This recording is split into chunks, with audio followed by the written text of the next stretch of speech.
Good morning students. आज हम देखेंगे इक्विसिटम जो प्लांट है इसका जो स्पोरोफाइट होता है उसमें रिप्रोडक्शन किस किस प्रकार से होता है। तो इसमें मुख्यतः दो प्रकार से रिप्रोडक्शन होता है। पहला जो प्रकार है वो है वेजिटेटिव या कायिक जनन, इसे वर्धी जनन भी कहा जाता है। और दूसरा है बाय मीन्स ऑफ स्पोर्स, यानी स्पोर्स के निर्माण द्वारा, स्पोर यानी कि बीजाणुओं के निर्माण द्वारा। तो सबसे पहले हम देखते हैं कायिक जनन। कायिक जनन जो होता है वो हाइबरनेशन ट्यूबर के द्वारा होता है। हाइबरनेशन का मतलब होता है सर्दियों में ऐसी संरचना बन जाती है जो कि पूरी सर्दियों तक तो निष्क्रिय अवस्था में रहती है और उसके बाद वो जब गर्मियाँ आती हैं तो वापस से एक्टिवेट होकर नए पादप का निर्माण कर लेती हैं। और ये ट्यूबर यानी कि कंद जैसी संरचना, तो ये होता है हाइबरनेशन ट्यूबर, शीत निष्क्रिय कंद। ये ब्राउन कलर की संरचना होती है, साथ ही ये गोलाकार या पीयर शेप यानी नाशपाती के आकार की संरचना होती है।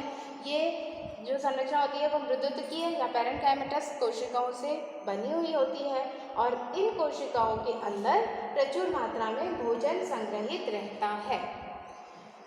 कुछ जातियां जैसे कि इक्विसिटम लेमोसम के अंदर जो पर्व संधि वाला भाग है, यानी कि दो पर्व जहाँ पर जुड़ रहे हैं वहाँ पर नोड से बड या कलिका का निर्माण हो जाता है। ये जो संरचना मैंने बना रखी है वो तो है हाइबरनेशन ट्यूबर। और दूसरा जो कलिका है, कलिका का मतलब यहाँ पर यहीं पर एक छोटी कलिका बन जाती है और ये जो कलिका होती है वो मेनली ब्रांच प्राइमोर्डिया होती है, यानी कि ऐसी शाखा प्राइमोर्डिया जो कि बढ़कर शाखा में परिवर्तित नहीं हो गई तो वो सुषुप्तावस्था में रहती है और अनुकूल परिस्थितियां आने पर ये फिर से नए पादप को जन्म देती है। तो यहाँ पे दो प्रकार हो गया, कायिक या वेजिटेटिव चरण के हाइबरनेशन ट्यूबर द्वारा या फिर नोड से उत्पन्न हुई कलिका के द्वारा। अब देखते हैं जो स्पोर्स के द्वारा जो जनन होता है वो किस प्रकार से होता है। तो जो इक्विसिटम प्लांट है वो होमोस्पोरस प्लांट होता है। होमोस्पोरस का मतलब सम बीजाणुक पादप होता है। इसमें बनने वाले जो बीजाणु हैं वो सभी के सभी एक ही प्रकार के होते हैं, इसीलिए इन्हें होमोस्पोरस कहा जाता है। ये जो स्पोर्स होते हैं या बीजाणु होते हैं ये बीजाणुधानी या स्पोरेंजिया में बनते हैं और ये जो स्पोरेंजिया या बीजाणुधानी है ये बीजाणुधानी धर या स्पोरेंजियोफोर के ऊपर लगी रहती हैं। और ये जो स्पोरेंजियोफोर है वो कोन एक्सिस में लगते हैं और ये जो कोन एक्सिस है या कोन है वो इक्विसिटम की जो फर्टाइल या फलद शाखा होती है उसके ऊपर लगते हैं। अब हम इसकी डिटेल स्टडी करेंगे। अब हम देखेंगे कि ये जो कोन है वो किस तरह से व्यवस्थित होता है। तो ये मैंने एक इक्विसिटम की जो फर्टाइल ब्रांच होती है, फर्टाइल शाखा होती है वो बना रखी है, यानी कि ये अशाखित होती है और इसके ऊपर एक शंकु लगा हुआ होता है। शंकु में जो होता है कि ऊपर की तरफ से हमें षटकोणाकार संरचनाएं दिखाई देती हैं और बाकी नॉर्मल प्लांट की तरह इसका जो तना होता है वो नोड व इंटरनोड में विभाजित होता है। अब इस शंकु की या कोन की डिटेल स्टडी करने के लिए हमें इसके दो तरह के सेक्शन काट के देखने हैं। एक जो कि हम इस यानी कि अक्ष के पैरेलल काटेंगे वो होता है लॉन्गिट्यूडिनल सेक्शन और दूसरा जो हम अक्ष के समकोण पर काटेंगे वो होता है ट्रांसवर्स सेक्शन, यानी कि ये है अनुदैर्घ्य काट और ये है अनुप्रस्थ काट। तो सबसे पहले हम अनुदैर्घ्य काट का अध्ययन करते हैं। अनुदैर्घ्य काट को जब हम देखते हैं तो उसमें ये इसका जो है कि आधारीय भाग है और सबसे आधार में एक एन्युलस पाई जाती है। एन्युलस जो होती है वो इस कोन को व्यवस्थित बनाए रखती है और इसकी सुरक्षा करती है। तो यहाँ पे कुछ दांतेदार संरचनाएं होती हैं जो एक रिंग में उपस्थित होते हैं, इसीलिए इसे एन्युलस कहा जाता है। एन्युलस से ऊपर की तरफ ये बीजाणुधानी धर पाए जाते हैं। ये जो बीजाणुधानी धर हैं वो बहुत ही कॉम्पैक्टली अरेंज्ड होते हैं और एक के बाद ये जो एक षटकोण की संरचना है वो ये एक बीजाणुधानी धर होता है। तो बाहर से देखने पर ये बीजाणुधानी धर षटकोण के आकार का दिखाई देता है और जब हम इसका सेक्शन काटेंगे तो ये टी जैसी संरचना दिखाई देगी, यानी कि ये बीजाणुधानी धर बने हुए और इस बीजाणुधानी धर के ऊपर जो बीजाणुधानियाँ होती हैं वो अंदर की तरफ इस तरह लटकी हुई अवस्था में होती हैं। ये सभी जगह बीजाणुधानियाँ जो होती हैं वो इस तरह से लटकी हुई अवस्था में, और एक जो बीजाणुधानी धर है उसके ऊपर कम से कम 5 से लेके 10 के बीच में बीजाणुधानियाँ उपस्थित हो सकती हैं। बीजाणुधानी धर जो है उसके 2 भाग होते हैं। ये मैंने इसको एनलार्ज करके बना रखा है। ये ऊपर का जो भाग है इसे पेल्टेड प्लेट या छाताकार प्लेट कहा जाता है। ये षटकोण के आकार की होती है, और ये जो होता है ये होता है स्टॉक, यानी कि इसका वृंत होता है। और इस वृंत के चारों तरफ ये जो बीजाणुधानियाँ होती हैं वो लटकी रहती हैं, यानी कि जैसे छाता होता है, छाते में ऊपर की तरफ एक लेयर होती है और उसके नीचे की तरफ ये समझ लो 5 से 10 बीजाणुधानियाँ लटकी हुई अवस्था में।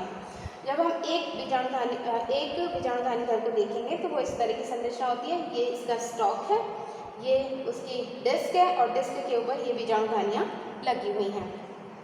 इन सभी बीजाणुधानियों के अंदर जो बीजाणु बनते हैं वो एक ही प्रकार के होते हैं, इसीलिए ये होमोस्पोरस फर्न है। ये इसका ट्रांसफर सेक्शन या अनुदैर्ध्य काट है, यानी कि जब हम कोन को इस के अकॉर्डिंग काटते हैं तो वहाँ पर भी जो संरचना है वो इसी तरह की दिखाई देगी हमें। ये पेल्टेड डिस्क, ये बीजाणुधानियाँ, ये इसका अक्ष है, और ये सारे आपस में इस तरह से अरेंज रहते हैं कि वो बहुत ही कॉम्पैक्ट अवस्था में रहते हैं, जिससे कि जो बीजाणुधानी है वो हवा के संपर्क में ना आ सके, बल्कि वो एक दूसरे से बहुत ज़्यादा प्रेस होने के कारण षटकोण के आकार की संरचना बना लेते हैं। तो ये हमने देखा बीजाणुधानी और उसका जो कोण होता है उसके बारे में।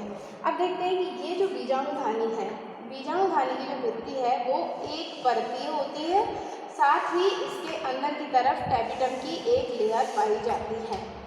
ये जो टैपिटम की लेयर होती है ये इन बीजाणुओं को परिवर्धन के समय पोषण प्रदान करती रहती है, और जब इन बीजाणुओं का निर्माण पूरा हो जाता है और ये परिपक्व हो जाती हैं तब ये टैपिटम जो होती है वो खत्म हो जाती है। अब हम देखते हैं कि जो बीजाणुधानी का डेवलपमेंट है वो किस प्रकार का होता है। तो इक्विसेटम जो प्लांट है उसमें यूस्पोरेंजिएट या सुबीजाणुधानीय डेवलपमेंट पाया जाता है। इसका मतलब ये है कि जो बीजाणुधानी है वो एक से अधिक कोशिकाओं से मिलकर बनी होती है, या फिर रो ऑफ सेल, यानी कि एक पंक्ति में उपस्थित कोशिकाओं से ये बनती हैं। अब देखते हैं कि जो बीजाणुधानी का डेवलपमेंट है वो किस तरह से होता है।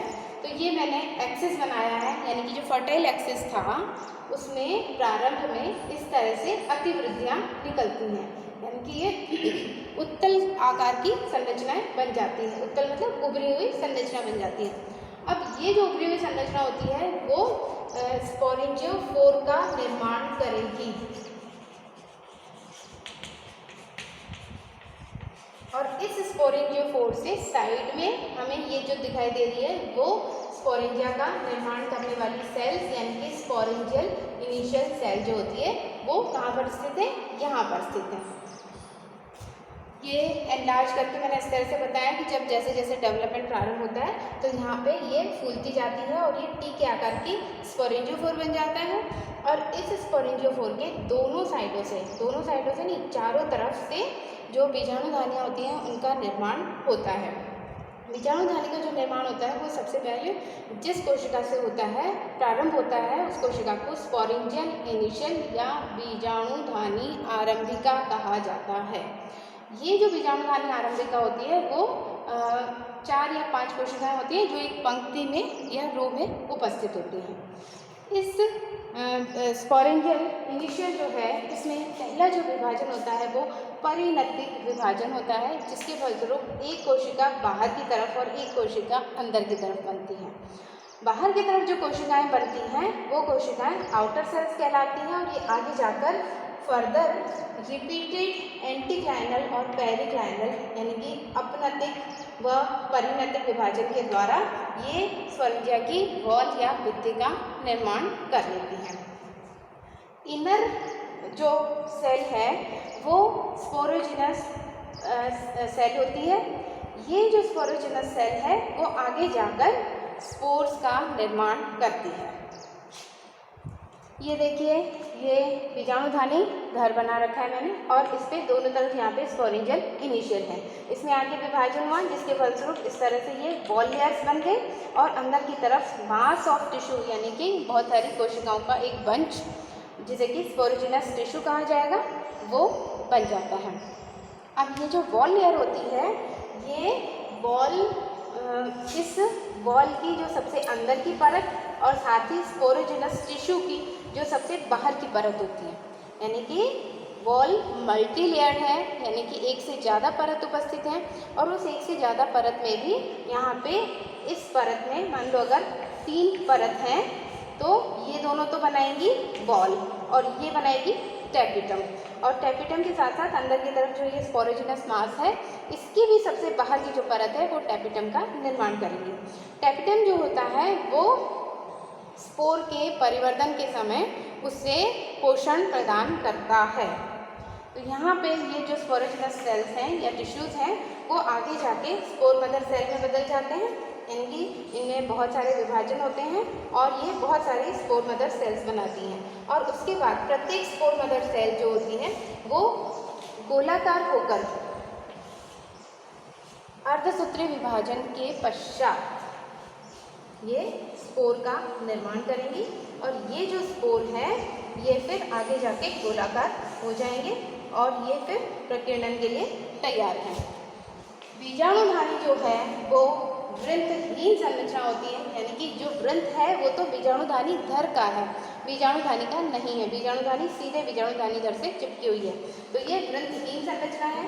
साथ ही इसकी जो वॉल है, इस वॉल की बाहरी जो कोशिका होती है उसमें स्पाइरल थिकनिंग पाई जाती है, यानी कि सर्पिलाकार स्थूलन पाया जाता है।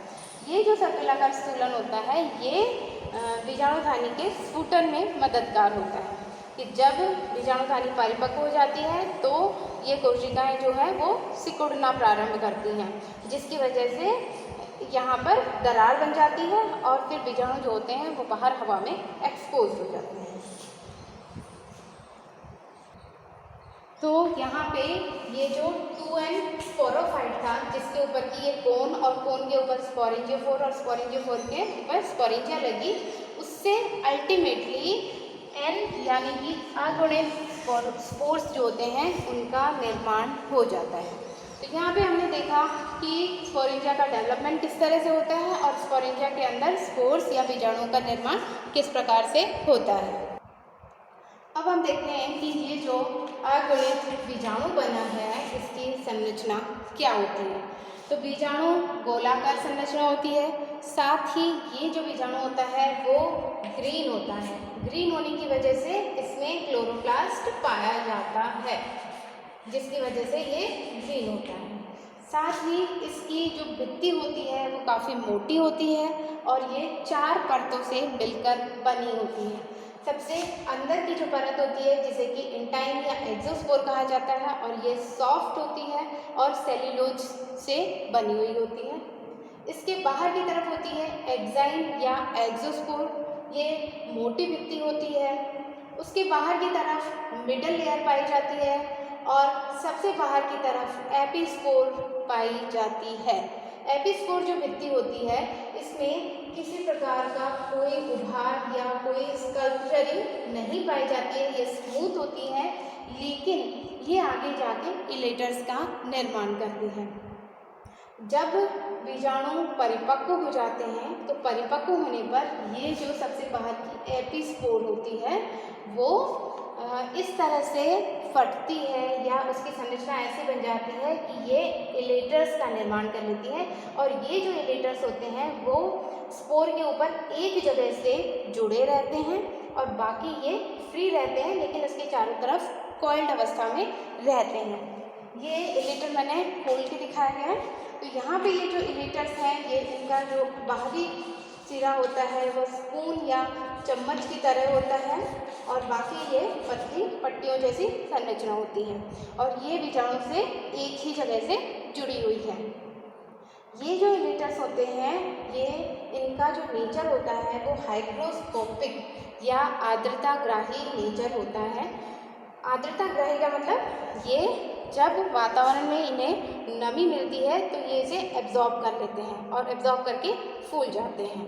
तो इनका जो रोल है वो मुख्यतः स्पोर डिस्पर्सल, यानी कि जो स्पोर जब उससे बीजाणुधानी से बाहर निकले तो उसे अलग अलग जगह पर फैलाने में मदद करते हैं।